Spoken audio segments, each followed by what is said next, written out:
안녕하세요. 반갑습니다, 여러분. 조병수입니다.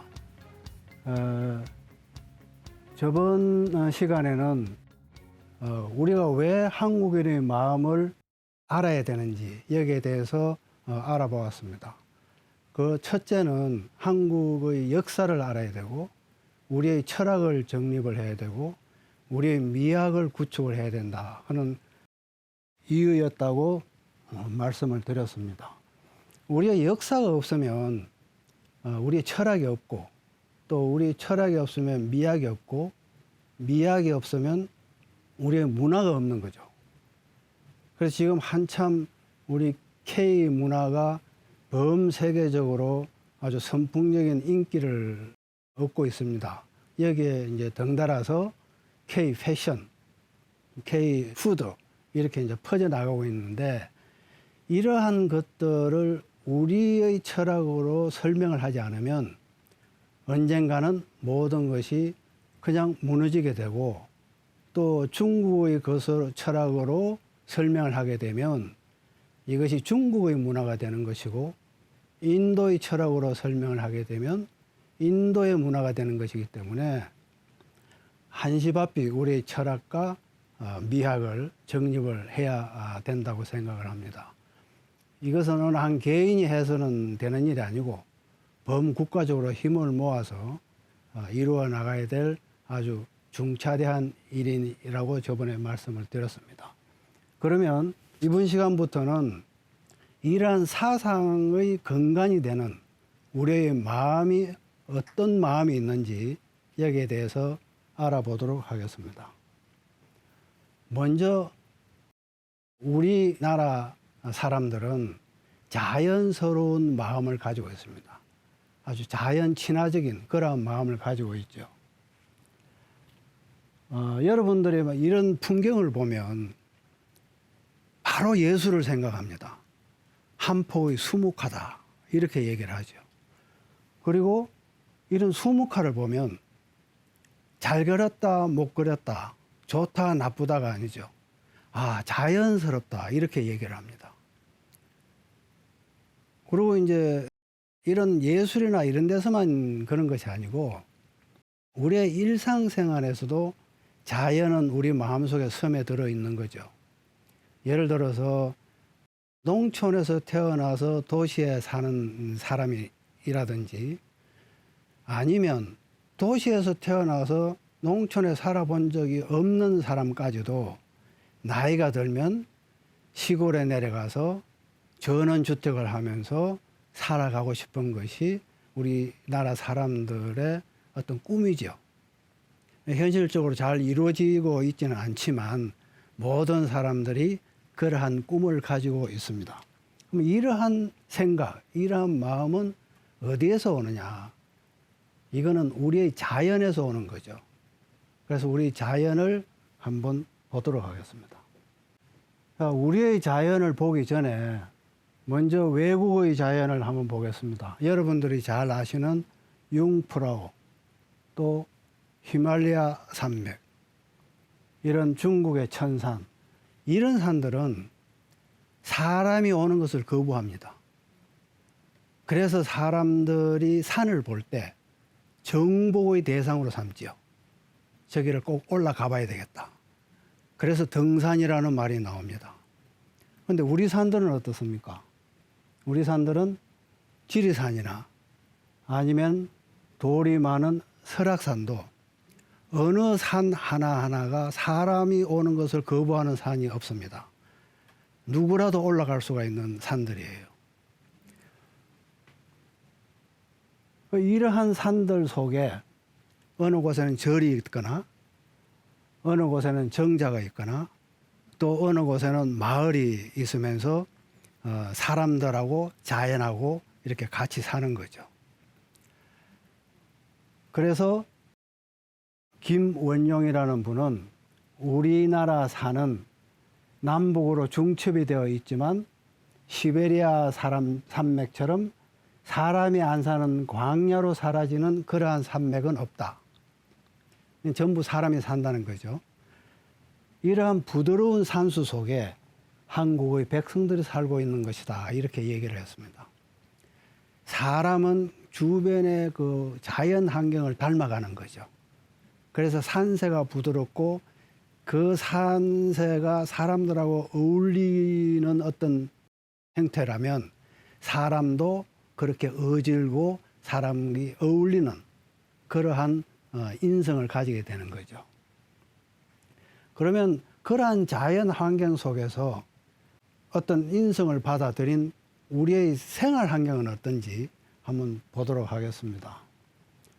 자, 정원 문화를 보면 이 중국의 소주에 있는 졸정원입니다. 아주 유명한 정원이죠.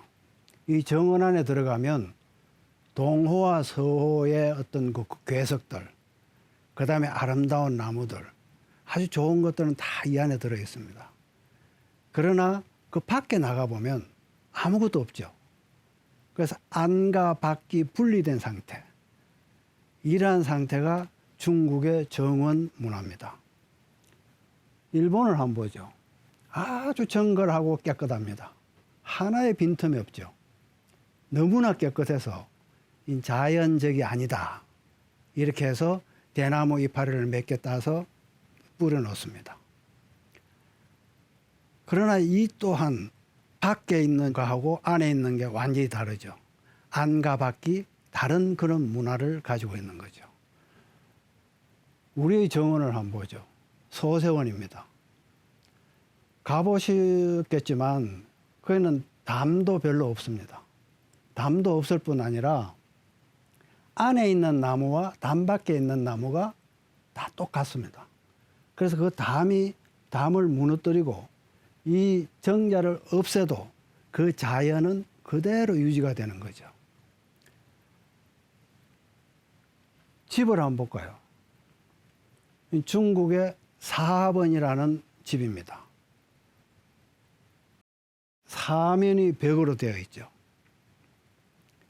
들어가는 문은 어디에 있는지도 잘 찾을 수가 없을 정도로 되어 있습니다. 모든 것이 안에 있고 바깥하고 단절된 그런 상태입니다. 안과 밖이 다른 그러한 문화를 가진 민족이죠. 우리나라 집을 보면 사방이 다 트여 있습니다. 바람도 통하고 그 다음에 밖에 있는 나무나 안에 있는 나무나 다 똑같습니다. 그래서 이러한 우리의 집 문화를 가장 정확하게 해놓은 시가 이 송순의 시조입니다.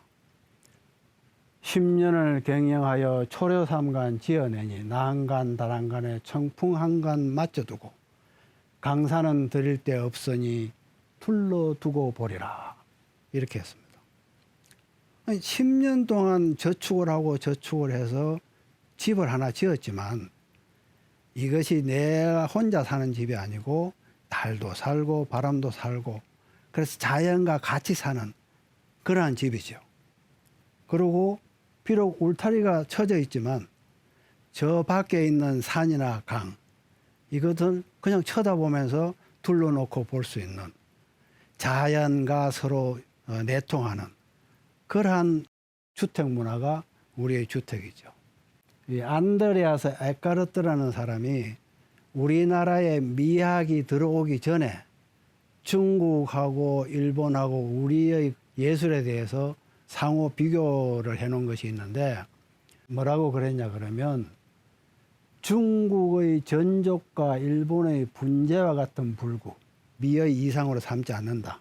밑에 보시면 미에 대한 자연스러운 감각을 한국인은 가지고 있다. 이렇게 했습니다. 그래서 중국의 전족과 같은 일본의 분재와 같은 인공적으로 다듬어 놓은 그러한 미가 아니고 그냥 자연이 있는 그대로를 유지하는 것이 한국의 미다. 이렇게 얘기를 했습니다. 그러면 이러한 정신이 어디에서 나오는 걸까? 찾아보면은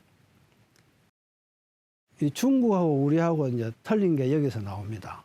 중국은 여러분들이 잘 아시겠지만 이 주자학을 근본으로 하고 있죠. 주자학을 우리는 성리학이라고도 얘기를 하고 있습니다. 그럼 그 성리학은 사람에게 주어진 것은 성이고 만물에게 주어진 것은 리다. 그런데 이 성과 리가 같다는 것을 알기 위해서는 아주 많은 마음 공부를 해야 그것을 찾을 수가 있는 거죠. 그러니까 많은 노력이 필요한데 모건 이색 선생은 뭐라고 그러냐 그러면 대체로 성이란 사람과 만물에 존재하는 것으로 사람과 만물의 입장에서 붙인 것이다. 사람이다 만물이다 하는 것은 그 자체, 그 모양일 뿐이지 그 안을 찾아 변별해 보면 사람에게 존재하는 것도 성이고 만물에 존재한 것 또한 성이다. 그래서 동일한 성이므로 동일한 천이다. 그래서 사람에게 주어진 것도 성이고 만물에게 주어진 것도 성이다. 다 똑같다. 그래서 인물동성론을 주장을 하는 거죠. 이러한 철학 사상이 우리의 철학 사상이죠. 자연에서 얻은 우리가 우리의 마음에서 가지고 있는 우리의 철학이라고 말할 수가 있습니다. 이러한 철학이 중국의 그 유교라든지 아니면은 도교라든지 아니면은 불가라든지 이런 데에 휩쓸려 들어가서 밖으로 나타나지 않은 것일 뿐이지 긴 세월 동안 우리가 자연과 더불어 만들어낸 사상은 그 안에 다 섬에 들어가 있는 거죠. 이런 것을 찾아내야 하는 것이 우리 후손들의 일이 아닌가 하는 생각을 합니다. 다음에는 포용하는 마음입니다. 우리나라 사람들은 이렇게 아울러는 그러한 마음을 가지고 있죠. 나보다 좀 못하다고 해가지고 떨쳐내지 않고 나보다 좀 잘났다고 해가지고 주눅이 들지 않는 서로 이렇게 아울러는 그러한 마음을 가지고 있습니다. 우리가 이제 보통 그런 얘기를 하지 않습니까? 나는 너희 집에 숟가락이 몇 개인지를 알아. 젓가락도 몇 개인지를 알아. 이렇게 얘기를 합니다. 그 말은 뭐냐 그러면 친구 집에 찾아갔을 때 친구가 차려주는 밥만 먹은 것이 아니라는 거죠. 친구가 차려주는 밥만 먹었다면 숟가락 개수나 이런 것을 알 수가 없죠. 보통 이제 가면 냉장고 문을 열고 그냥 먹을 거 있으면 막 드러내 가지고 숟가락도 챙기고 뭐 이렇게 해서 뭐 나물새 이런 게 있으면 비벼 먹기도 하고 고기가 있으면 구워 먹기도 하면서 자기 집같이 생활을 합니다. 그러니까 숟가락이 몇 개인지 젓가락이 몇 개인지를 환히 알 수가 있는 거죠. 그래서 우리는 우리 집에 놀러 가자 그럽니다. 내 집에 놀러 가자가 아니고 우리 집에 놀러 가자 그럽니다. 우리라는 말을 많이 쓰죠. 우리 선생님, 우리나라. 뭐 우리 선생님, 우리나라는 뭐 우리 전체의 선생님이고 우리 전체의 나라이기 때문에 그렇게 부를 수가 있겠지만 외국에서는 그마저도 my country 이렇게 얘기를 하지 우리나라 이렇게 얘기를 하지는 않죠. 그 우리라는 말을 세계적으로 우리만큼 쓰는 나라는 없죠. 그러면 우리 아버지, 우리의 아버지다. 우리들의 아버지다. 우리들의 어른이라는 얘기죠. 또 우리 마누라, 우리 남편, 그건 좀 이상하지 않습니까? 같이 살지도 않는데. 그러나 그것은 같은 공동사회에서 남편이 할 수 있는 일을 어느 남자라도 가서 도와줄 수 있는 그러한 남자라는 얘기죠. 남편같이 도와줄 수 있는 사람. 우리들의 남편 같은 사람. 우리들의 마누라 같은 사람.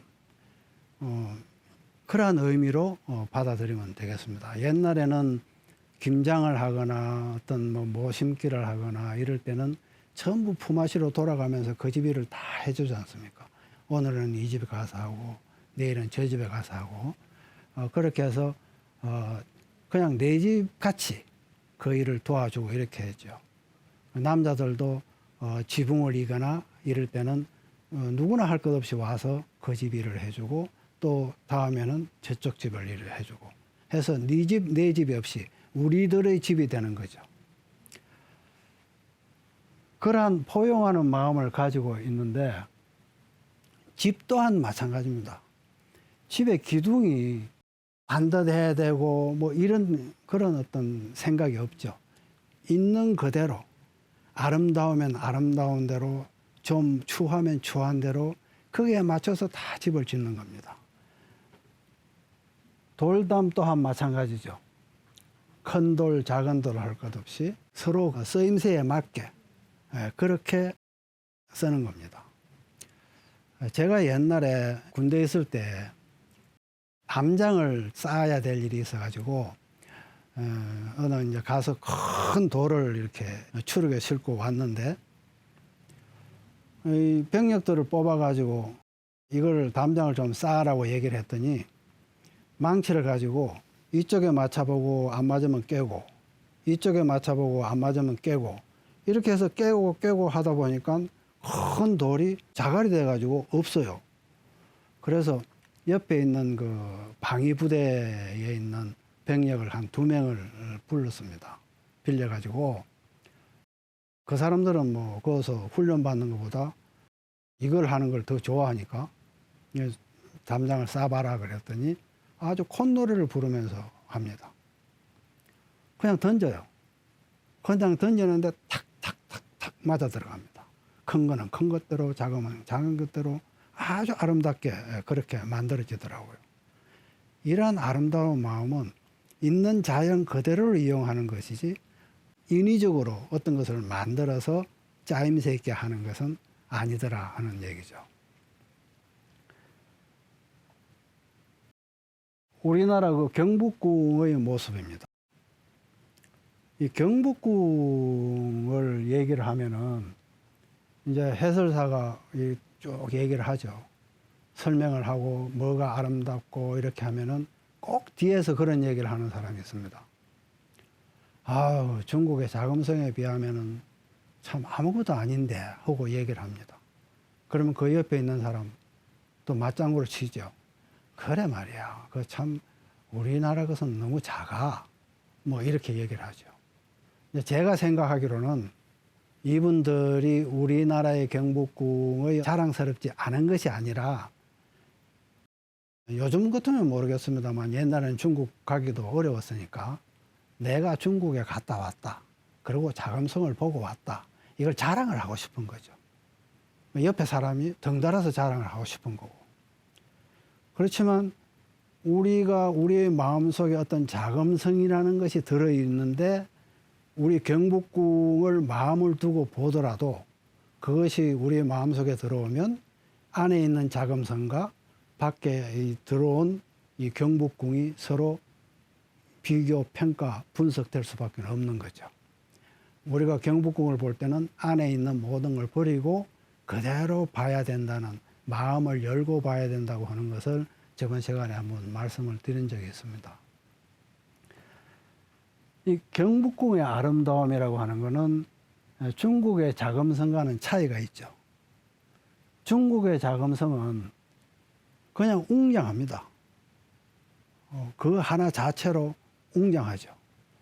그런데 우리의 경복궁은 뒤에 북악산하고 어울리는 아름다움이 있습니다. 물론 처마 하나하나가 다 이렇게 그 곡선이나 이런 게 아름답기도 하지만 전체적인 아름다움은 그 뒤에 있는 북악산과 주변의 어떤 사물들과 서로 조화를 이룰 때, 서로 아우를 때 거기서 아름다움이 나오는 거죠.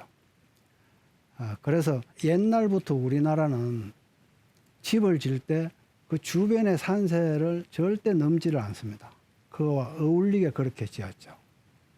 요즘은 뭐 농 가운데 이 아파트 한 채가 팍 올라간 게 이 기차를 타고 가거나 뭐 하여튼 지나가다 보면 고속도로를 지나가다 보면 상당히 많이 보이는데 나중에는 그것들이 전부 무슨 흉물이 되지 않을까 걱정이 많습니다.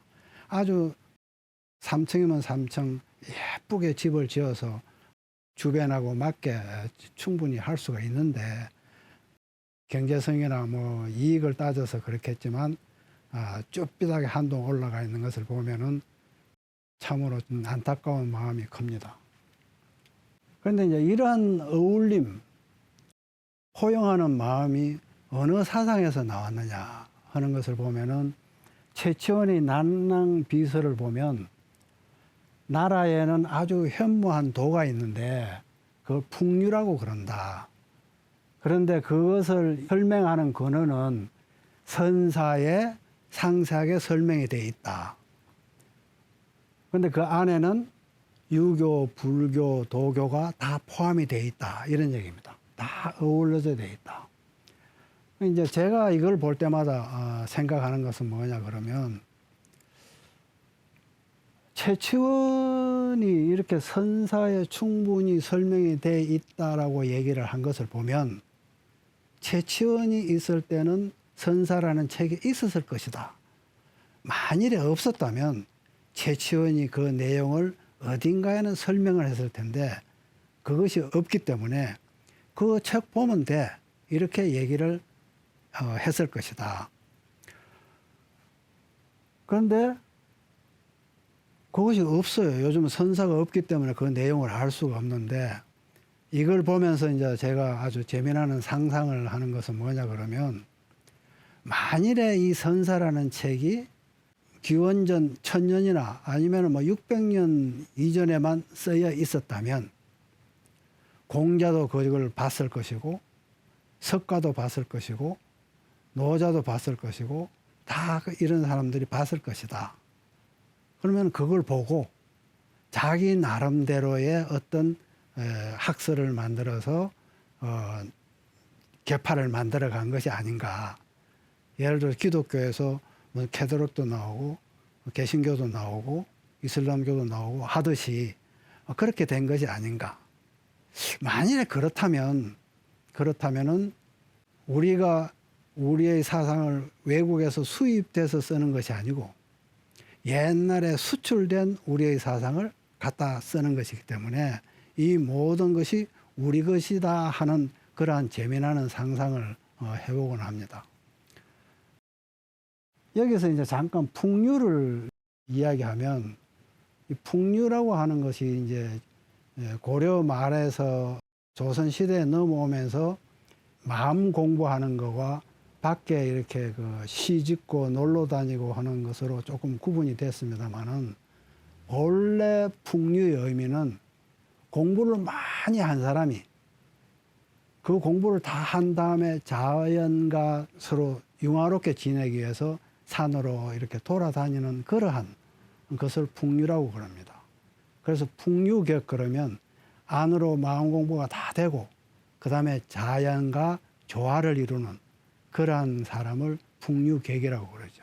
모건 이색 선생은 기에는 청명하고 혼탁함이 있거니와 하늘은 만물을 포함한 하나의 명언일세, 이렇게 얘기를 했습니다. 그래서 우리는 좀 못한 것도 있고 좀 뭐 잘난 것도 있지만 이러한 것이 모여서 하나의 큰 아름다운 정언을 만든다, 이렇게 되어 있습니다. 이 유재석하고 조세호가 진행하는 유퀴즈 안드 블락이라는 데가 있는데, 프로가 있는데, 그 프로에 그 쇼팽 콩쿠르에서 피아노 쪽에 한국인으로 처음 우승한 조성진이라는 사람이 나왔어요. 그랬더니 그 이제 조세호가 물어봤습니다. 그렇게 빨리 치는데 잘못 칠 때는 없느냐 하고 물어보니까, 이 조성진이 상당히 젊은 이 피아니스트인데 깜짝 놀랐습니다. 모든 것을 아름답게 하면 나중에 연주가 다 끝났을 때 어느 것이 아름답다라고 얘기를 할 수 있겠느냐. 잘못 칠 때도 있겠지만 클라이막스를 어디에 둘 것인지만 중점적으로 생각하고 한다, 이렇게 얘기를 합니다. 모든 것이 아름답다면 아름다운 것이 아니죠. 우리의 그림에서도 모든 것이 아름다우면 눈을 둘 데가 없는 거죠. 그래서 중국에도 그런 말이 있습니다. 중국에도 그 좌전에 보게 되면은 약 이수 제수 하면 수능 식지야. 만일에 물에다가 물을 더하면 누가 그것을 먹겠느냐. 약 금설지 전일 수청 만일에 금설 가야금과 비파가 같은 곡으로 이걸 치면은 수능청지 누가 그것을 듣겠느냐. 지루해서 안 듣는다는 얘기죠. 이 자전에 그렇게 되어 있는데 2500년 전의 책이죠. 그러나 그 중국 사람들은 그러한 것이 있음에도 불구하고 크고 좋은 것만 얘기를 하는 거죠. 그런 거 보면 이 자구맹이라는 사람도 아마 우리 동이족의 후손이 아닌가 이런 생각이 듭니다. 시간이 다 됐기 때문에 다음 시간에 계속 하도록 하겠습니다. 감사합니다.